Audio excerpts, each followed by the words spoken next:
Hello, everyone. My name is Michelle Branzaleski, and I'm the marketing manager here at Control Station. And I'd like to personally welcome everyone who is joining us today for our public webinar series. Today's webinar topic is, click, there we go, innovations in plant-wide monitoring, diagnostics, and optimization. With me today, I have two of my colleagues, Brad Anderson, who is a field engineer, over 20 years of pulp and paper experience, so he's excellent for this webinar.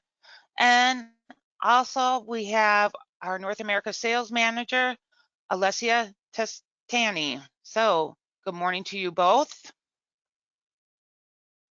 Morning. Good morning.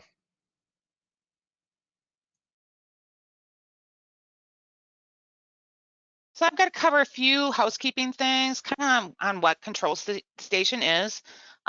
We have been in business for over 34 years. It was originally founded in 1988 at University of Connecticut.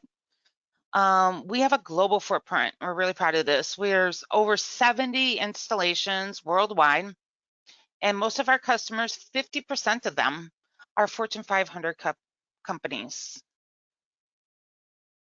Our today's agenda, we're going to go over what the current situation is in your facility.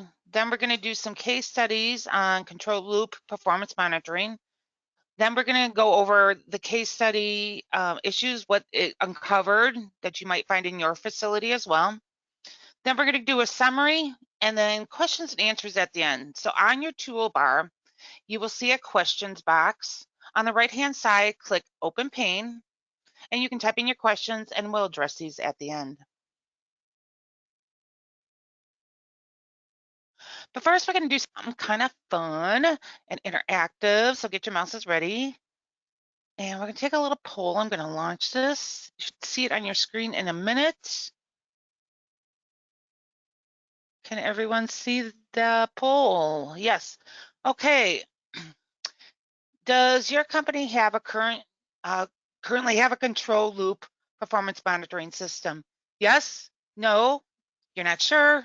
Or, you know, only management knows. So I'll give you a few seconds to answer that. In the meantime, I would like to tell everyone that our next webinar will be September 12th. And the topic will be 3 questions to determine if your tuning software is ready for the real world. So look for an invite from me or look on social media. We post that you can sign up through social media as well. All right, I'm going to close this and we'll share. So it looks like 33% said yes, you do have a plan in place. 50% said no. 8% of you said you're not sure, and 8% said, well, it's left up to management. I don't know. Okay, thanks for participating. I just have one more. I'm gonna hide that and launch the next one. So who in your facility is responsible for control performance? Is it the process control engineer? Is it the systems integrator? Is it maintenance? A systems engineer, application engineer? So select all that apply, and I'll give you a few seconds to answer this.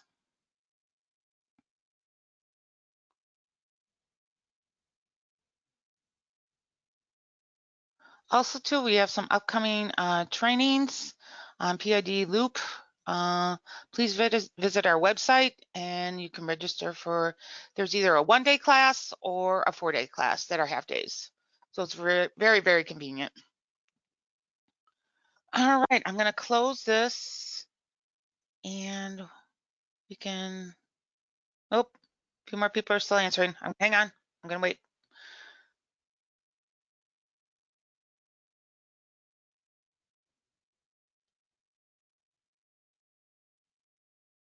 Okay, I'm taking this down. Thank you for participating. I'm going to share the results with you.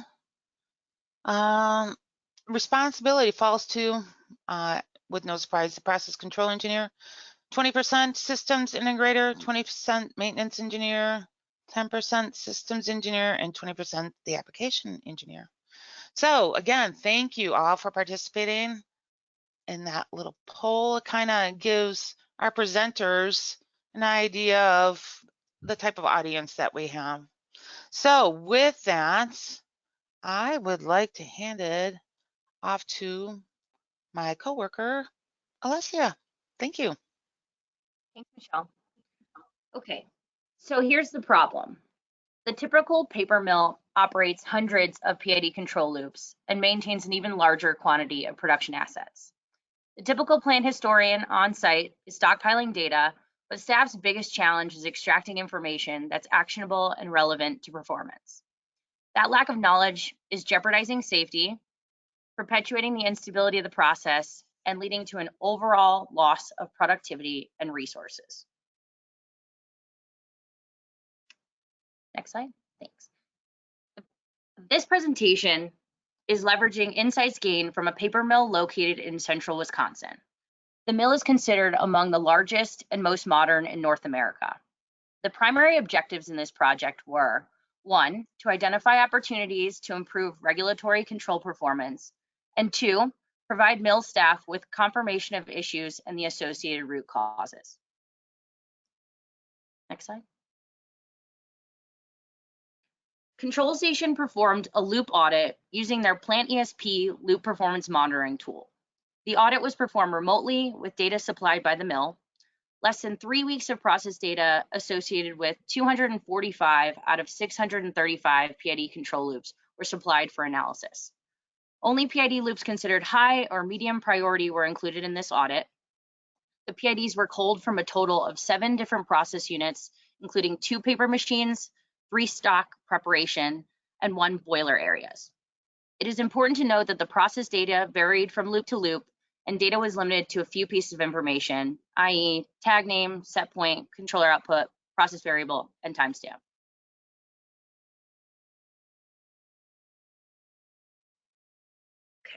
Control loop performance monitoring, or CLPM solutions, leverage the information stored in a production facility's data historian. They accurately evaluate PID control loops on a plant-wide basis and identify issues that undermine the production performance and that can eventually lead to shutdown. Some CLPM solutions also isolate root causes and recommend situation-appropriate corrective actions. From operations and engineering to maintenance and management, control loop analytics target the unique information needs of those groups that are tasked with maximizing uptime and achieving production goals. I'm going to pass the ball to my colleague Brad, who will cover recent innovations in CLPM technology, specifically in the context of the pulp and paper industry, to demonstrate the value of loop analytics. Take it away, Brad. Well, I don't want to date myself, but back when I first started in the pulp and paper industry, the idea of a data historian was a collection of circular charts stored in a bookshelf type arrangement. And if you wanted to do any process analytics, you had to find the right circular chart, make copies of them, and try to lay them all out together and try to come up with conclusions for cause and effect. This obviously was very tedious and time-consuming process. Fast forward to the present day, where you have high-speed data historians that work to collect many data points, and computing power since those days has escalated rapidly. The cost of storage has dropped dramatically. So with the present day data historians, you can collect as much data as you would like from your control system. So all this data flows into the control system, much of it process data, but how much of it actually gets used of this data depends upon the location. you have a lot of information hiding there that you need to harvest. So by using a control loop performance monitoring solution, you can start to identify what loops are causing issues in your plant. So you can see along these lines that you have general loop health up to a collection of loops that make up a unit and a collection of units that make up the total plant. Next. One of the big things when dealing with control valves is mechanical health.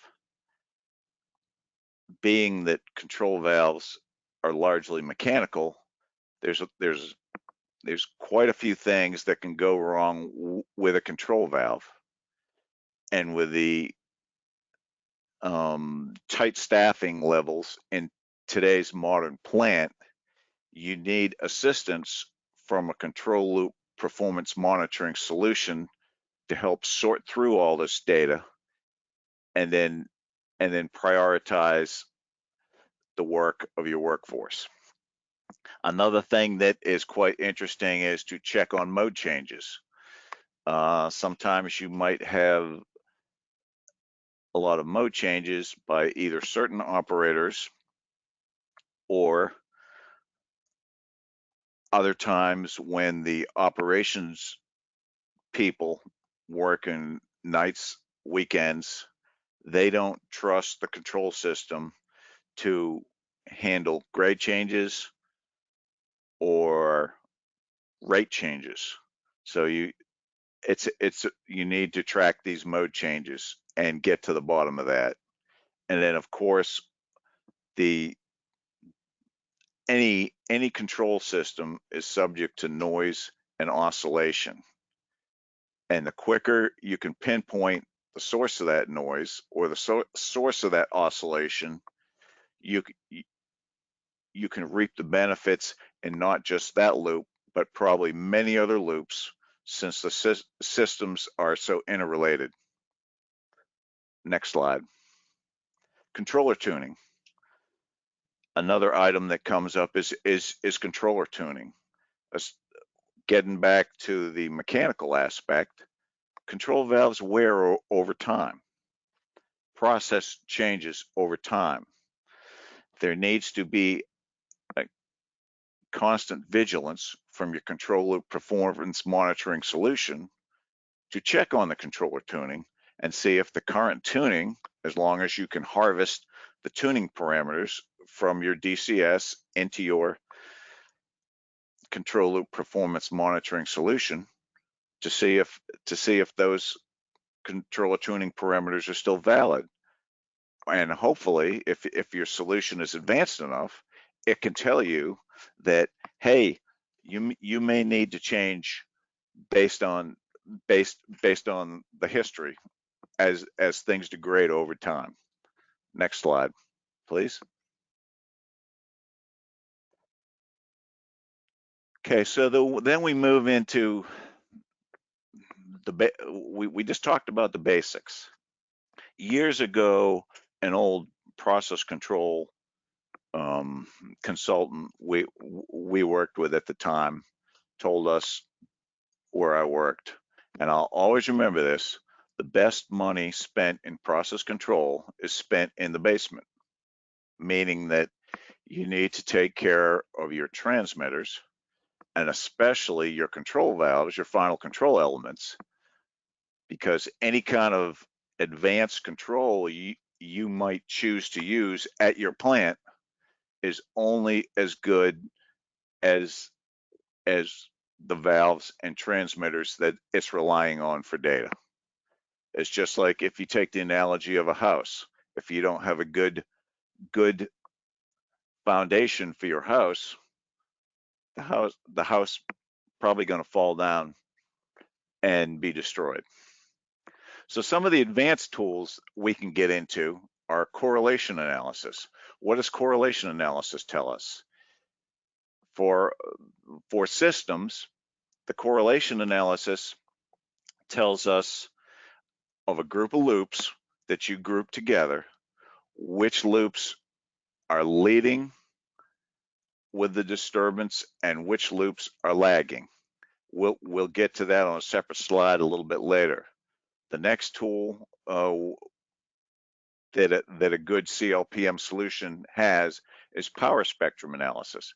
And the power spectrum analysis determines the frequency or frequencies that a control loop is oscillating at.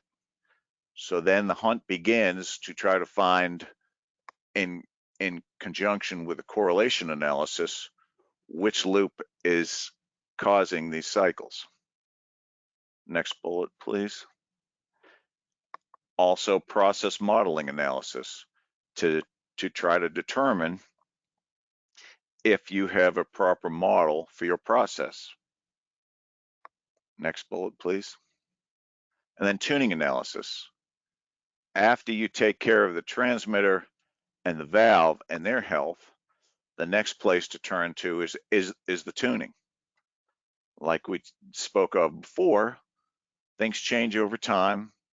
The plant is never operated as designed. You're probably operating it faster or slower than whatever it was designed. So in those situations, the tuning needs to change. Okay, so you have all this data that's being run by your control loop performance monitor. How do you get the actionable data to the right people at the plant to then go about and do their daily jobs? A good control loop performance monitor will have metric driven alerts that provide insight to people in the process area, whether they be E&I techs, supervisors, process engineers, reliability engineering folks. Next bullet, please.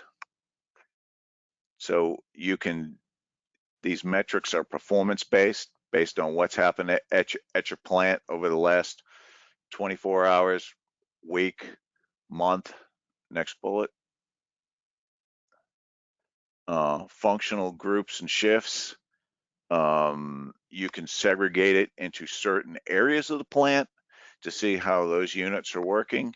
And you can also do some work to figure out if there are certain shifts that may not be doing things the correct way, the way the system was designed. And if they're not doing it as designed, it may be time for investigation to see why. I mean, sometimes operators are a good source to give you valuable pointers on why your system might not be working correctly. And then different areas of responsibility. In a paper mill, do you want issues with paper machine control loops? Do you want them going to people in the pulp mill? Probably not. Do you want people in the boiler house to be getting the alerts on pulp mill loops? No. So you need to segregate these and you don't want to flood the people with needless information. You want to give them functional information for their area. Next bullet. And from these alerts and reports, you want them to be dynamic and you want them to be sortable, like we just described.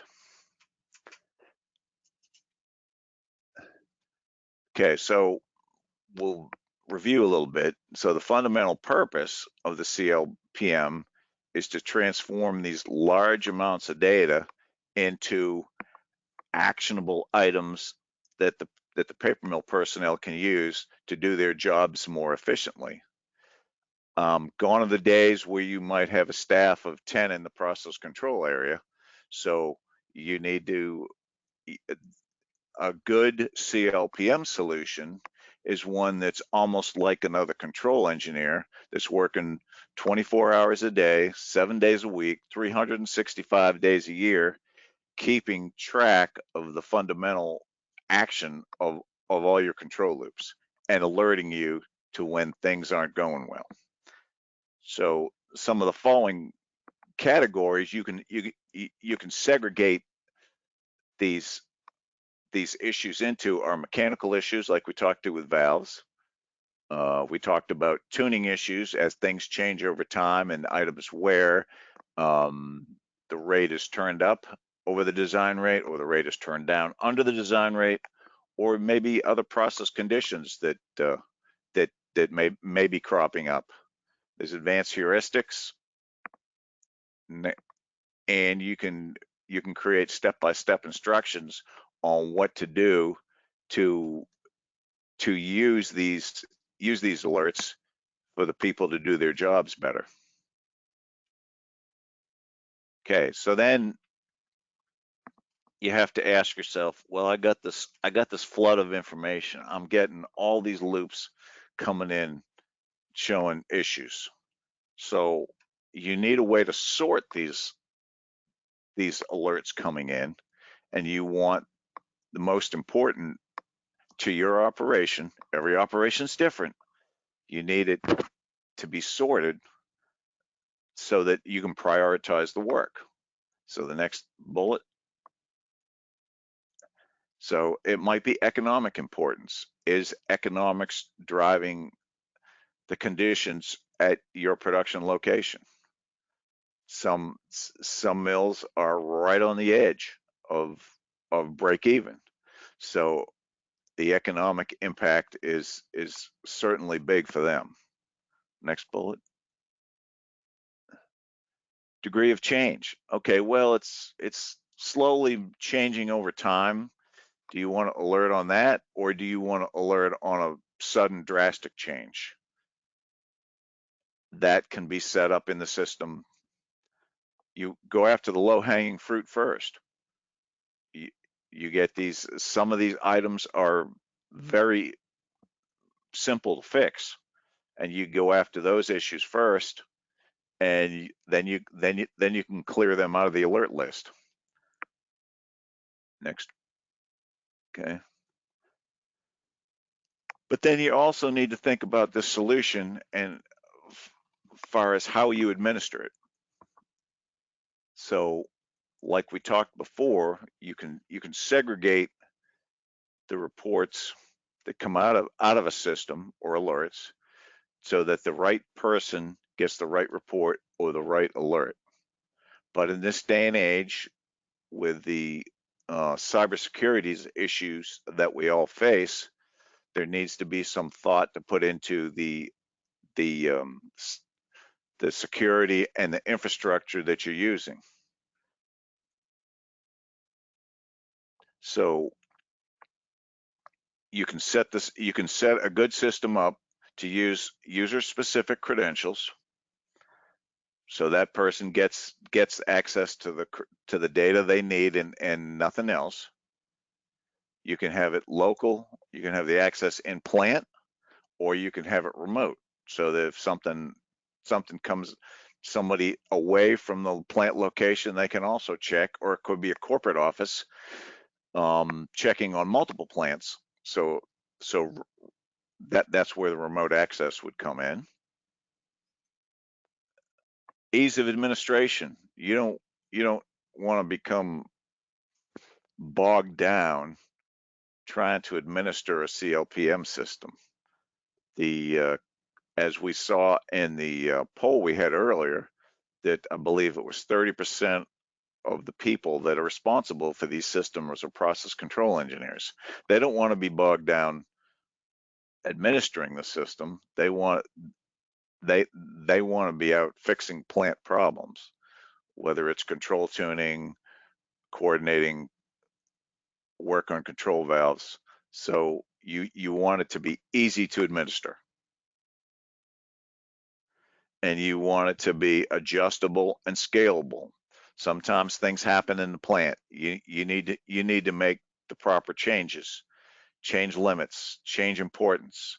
It could be a plant change of administration. They might have a different set of values they want to run the plant by, and then plus scalable. You might want a solution that the case study we talked about earlier, it didn't have all the loops in the paper mill, but you want a solution that you can scale up, since they find it works, you want to be able to scale it up to take care of the whole plant, or you want a corporate system that can monitor all your plants. You want that scalability. Plus, you want it to be documented correctly. You don't want to be spending hours and hours and hours going after directions on things to do. So some of the things that happen when you have a good control loop performance monitoring program. We have some statistics up there from world-class standards, but in this day and age, everybody wants to make sure they can keep the energy costs as low as they can. Everybody is trying to squeeze a little bit more product out of their plant, probably. If you can reduce the quality defects, or you can tighten the control range on certain processes, you can save utilities, steam, water, air, or raw materials. And if the system is tuned up well enough, you might be able to increase your yield 5 to 10%, like this slide says. So it all depends on the specific mill situation of what you're trying to optimize. So next slide.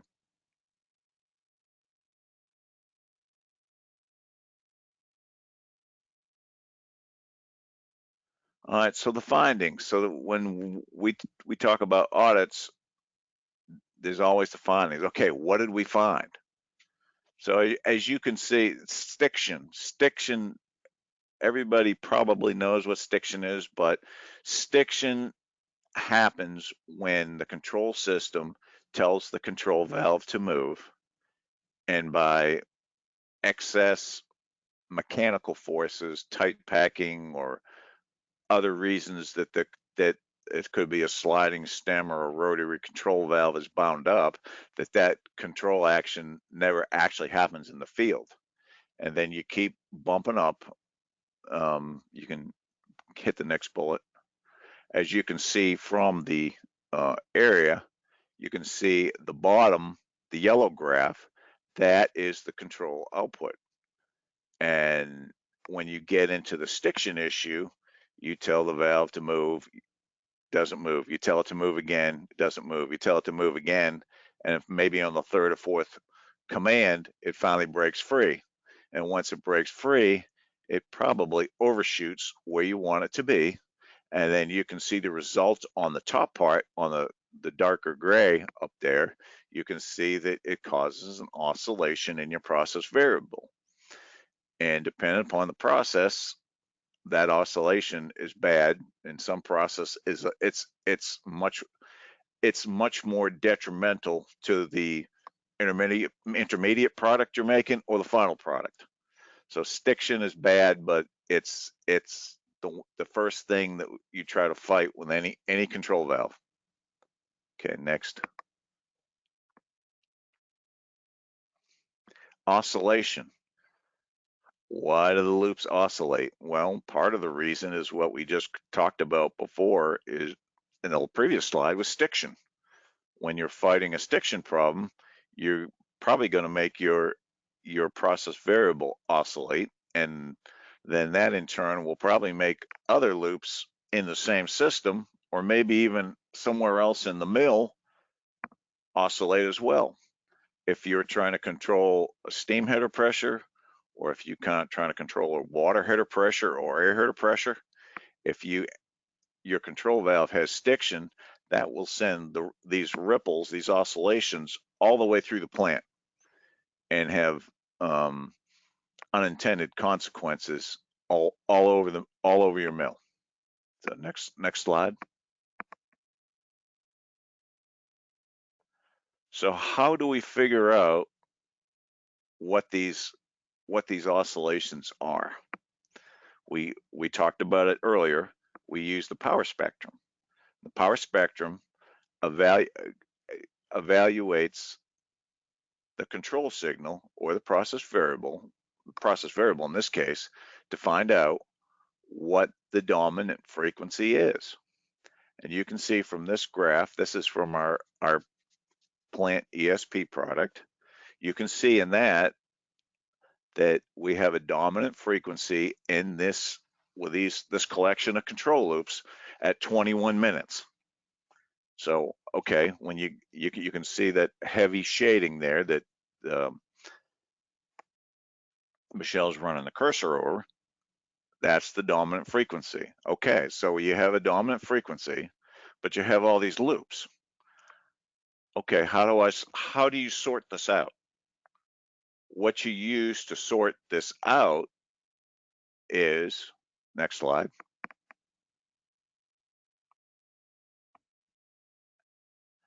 is cross correlation. What does cross correlation do for us? Cross correlation, you can see the list of control loops down the vertical axis, and the same list is across the horizontal axis. Okay, and when you see a black square, that means it's comparing same loop to same loop, so that the data doesn't mean anything. But as you can see the shadings there, the deepest, darkest blue, when you compare it, the intersection of two control loops, that shows the loop on the vertical axis leading the loop on across the top. So then you start to get an idea which loops are leading and which loops are lagging. So then you take this data and start after the loops that are leading. They're leading the oscillation, and it, like I said, could be a valve issue, could be stiction, our old friend stiction, could be tuning issues, or it could even be the control strategy needs to be tweaked in that situation. So next bullet, please. So I'll turn it back over to Alessia. She can take it from here. Thank you. Thanks, Brad. Okay, in summary, a CLPM or control loop performance monitoring solution accurately identifies underperforming PID control loops and helps to characterize a given PID loop's behavior. I think everyone here can agree a growing concern in the pulp and paper industry is the steady decline in staffing levels. This concern has been compounded with the consistent rise in production expectations. The audit proved successful and met the mill's primary objectives. Data supplied for the audit proved useful in identifying a range of performance issues, and Control Station was able to leverage that information to help. So, if anything we presented here today touches base with you and your daily objectives, we pose the question now back to you. What actions are you going to take moving forward? So now I'd like to open up the floor for some questions. If you guys have any questions, you can type them in under the questions tab, and we can give you guys a couple minutes and we can answer them accordingly between me and Brad here. Okay, thanks, Alessia. As you guys are typing in your questions, I also want to pull this up on the screen, a QR code that you can access articles, white papers, industry-specific articles, all on our website. Sign up for webinars, sign up for training. Just take out your handy-dandy phone and snap a picture of the QR code. So, Alessia, do you want to get to the first question? Yep, I see there's one question already typed in here. Okay, what do you see in the market, remote/hybrid/on-prem PID/APC performance monitoring implementation/use? Okay, I think me and Brad can probably tag team this one. As far as I've seen from our customers, it really is a mixed bag. We have a lot of customers that are asking us to provide remote analysis, sometimes in a hybrid, come on site, help provide reports. In terms of how Plant ESP operates, It is designed really for an on-prem, but we, since the boom of the cloud and all of that, right? How people are leveraging data and storing it in different ways. We don't really care. It's really however the customer wants to, wherever the data is, we can capture it from there. And so we have kind of a mixed bag of on-prem and cloud-based users. Brad, do you see the same kind of in your sector? Yeah, it's a mixed bag. Some of our customers choose to kind of do it from corporate, and they're just after specific loops at certain plants. But other customers are, let's take the whole plant. Could be 2, 3, 4,000 loops, and drill down and take care of the whole plant, and then test it out, see if it works, and then if more often than not they are very happy with how it goes, and then they look to expand it, because you may have corporate reliability people that may want to be looking after certain type of control valves or certain types of control schemes. So All right, thanks, guys. I am going to pull up the next poll and then we'll get back to the questions. So Alessia will continue with the questions while I pull up the last poll. All right, I'm going to launch this.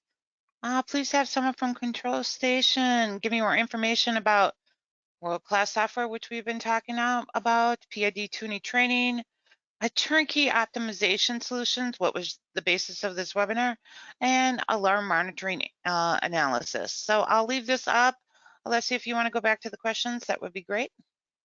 Yep, I see another question has come up regarding, has OT cybersecurity been an issue / barrier of entry? Again, it depends, right? But I would say from my experience with my customers, I am seeing a lot more, MIS groups being a part of the conversation, a lot more, questions being asked in order to, get approval, and to move forward with a control loop performance monitoring tool, right? So it's a lot more conversations we're having with different pieces of the companies. Brad, I'm sure you have a little bit more where, when during installations, you're probably seeing, these security people's asking questions. well, in my experience, it was always process control and the IT were separate. But as time goes on, you'll find that their roles are starting to overlap, and so the cybersecurity issue is becoming a threat in both the IT and the OT world. So as we go, the typical IT department, the security folks are becoming more and more involved.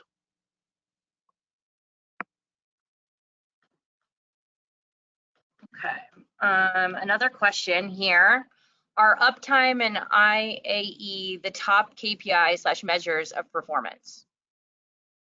Brad? Every customer is different. Some of the big things we see are percent time and normal. With our solution, the plant ESP, we have a metric called percent time and normal, and a lot of customers pick a normal mode or modes, and the customers track that to see if the loop is operating in its desired mode. And then when it's not, the operators that take it out of that mode need to explain themselves to the operations personnel at the plant.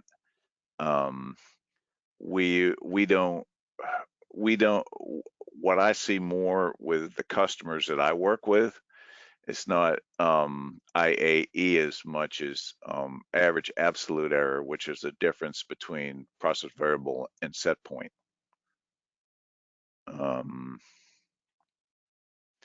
And it can be a challenge sometimes getting all this stuff squared away, but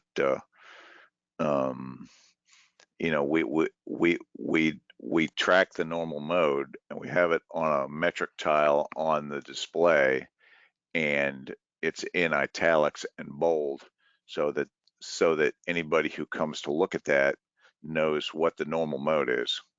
And hopefully, you know, if you got your plant running right, you're in normal mode 100% of the time. But I hope that answers your question.